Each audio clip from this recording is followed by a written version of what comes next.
ยากรณ์อากาศประจำวันที่ 16 ธันวาคม 2025 ความกดดันสูงของอากาศเย็นที่ประเทศจีนยังแผ่ลงมาปกคลุมอยู่ทั่วทุกภาคของประเทศลาวด้วยกำลังปานกลางสมทบกับกระแสลมตะวันออกเฉียงเหนือพัดปกคลุมซึ่งจะเฮ็ดให้อากาศยังจะเย็นในตอนกลางคืนหาตอนเช้าอยู่ทั่วไปและอากาศจะหนาวเย็นหาหนาวเย็นหลายอยู่แขวงภาคเหนือแขวงไชสมบูรณ์และเขตภูเพียงบริเวณ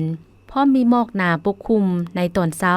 ยังจะมีฝนตกในระดับคอยและจะมีลมพัดแรงอยู่บางท้องถิ่นตื่มอีก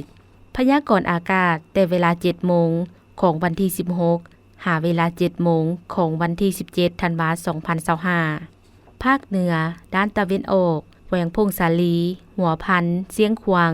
อากาศยังจะหนาวเย็นหาหนาวเย็นลายเพราะมีหมอกหนาปกคลุมอยู่ทั่วไป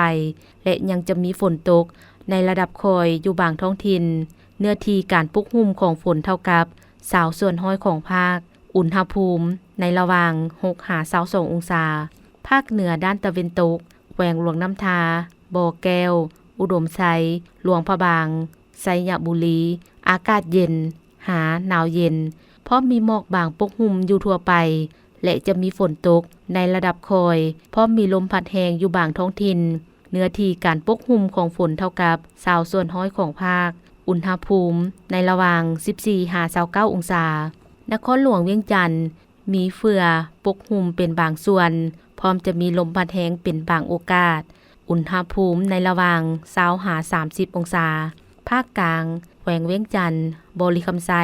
คำมวนสวรรณเขตอากาศเย็นในตอนกลางคืนหาตอนเช้าพร้อมจะมีลมพัดแรงอยู่บางท้องถิ่นอุณหภูมิในระหว่าง16 หา 32 องศาแขวงไชสมบูรณ์อากาศเย็นหาหนาวเย็นพร้อมมีลมพัดแรงเป็นบางโอกาสอุณหภูมิในระหว่าง13 หา 28 องศาภาคใต้แขวงสารวันจำปาสักเซกงอัตตปืออากาศเย็นในตอนกลางคืนหาตอนเช้าและยังจะมีฝนตกในระดับคอยเพราะมีลมพัดแรงอยู่บางท้องถิ่นเนื้อที่การปกคลุมของฝนเท่ากับ15ส่วนห้อยของภาคอุณหภูมิในระหว่าง17 หา 32 องศาสำหรับเขตภูเพียงบริเวณอากาศหนาวเย็นเพราะมีหมอกหนาปกคลุมอยู่ทั่วไปและยังจะมีฝนตกในระดับคอยอยู่บางบริเวณเนื้อที่การปกคลุมของฝนเท่ากับ10ส่วนห้อยของภาคอุณหภูมิในระหว่าง13 หา 25 องศา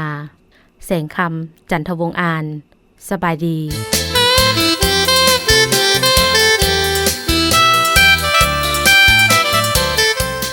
สมเสยน้ำใจบรรษาทที่2 ธันวามั่นยืนมันยืนที่2 ธันวา